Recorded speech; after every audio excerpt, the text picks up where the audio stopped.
بسم اللہ الرحمن الرحیم۔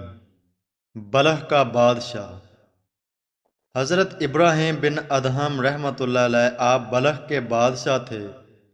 ایک دفعہ رات کو آپ اپنے محل میں عالی شان تخت پر آرام فرما تھے کہ اچانک آپ بیدار ہوئے اور محل کی چھت سے کسی کے چلنے کی آواز آئی۔ حیران ہوئے کہ کون ہے جو اس وقت میرے محل کی چھت پر پھر رہا ہے؟ کیا اسے علم نہیں کہ یہ بادشاہ کا محل ہے؟ آواز دے کر پوچھا، کون ہے؟ چھت پر چلنے والے نے جواب دیا، اے بادشاہ وقت، میں ایک مفلس اور غریب آدمی ہوں۔ میرا اونٹ گم ہو گیا ہے، اس کی تلاش میں پھر رہا ہوں۔ حضرت ابراہیم بن ادہم نے کہا، اے بیوقوف، کبھی اونٹ چھتوں سے بھی ملے ہیں؟ اس نے جواب دیا، جناب، اگر چھت سے اونٹ نہیں مل سکتا تو ریشمی محل کے بستر پر خدا بھی نہیں مل سکتا۔ حضرت ابراہیم نے جب یہ سنا تو کانپ گئے اور دل میں تذ بذب سا پیدا ہو گیا کہ یہ کیسا جواب ہے۔ ساری رات بے آرامی میں گزر گئی۔ صبح ہوئی، بادشاہ کا دربار لگا۔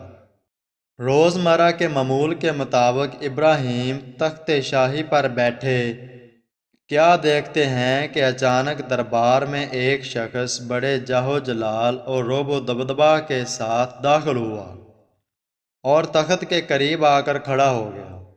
حضرت ابراہیم بن ادہم رحمۃ اللہ علیہ نے پوچھا کہ کدھر آئے ہو، کہاں سے آئے ہو اور کون ہو؟ آنے والے نے جواب دیا کہ میں تمہاری اس سرائے میں چند دن ٹھہرنا چاہتا ہوں۔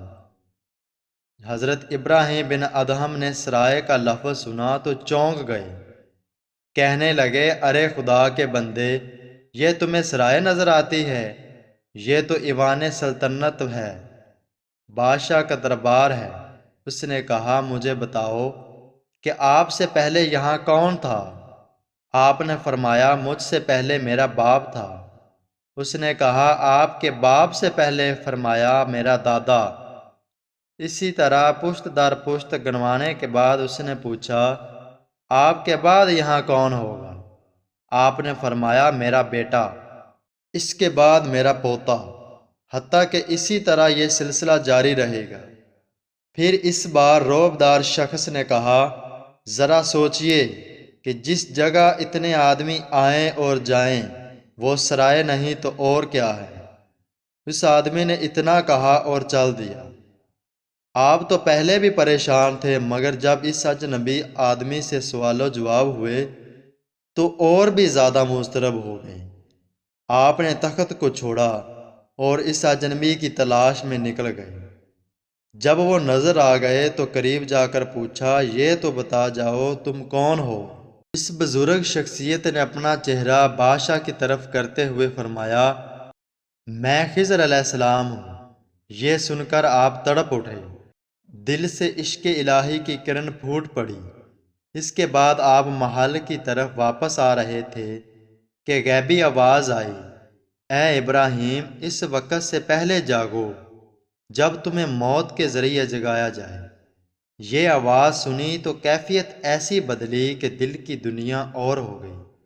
دنیا کی کرسی کو ٹھکرا دیا اور جنگلوں بیابانوں میں یاد الہی میں مشغول ہو گئے۔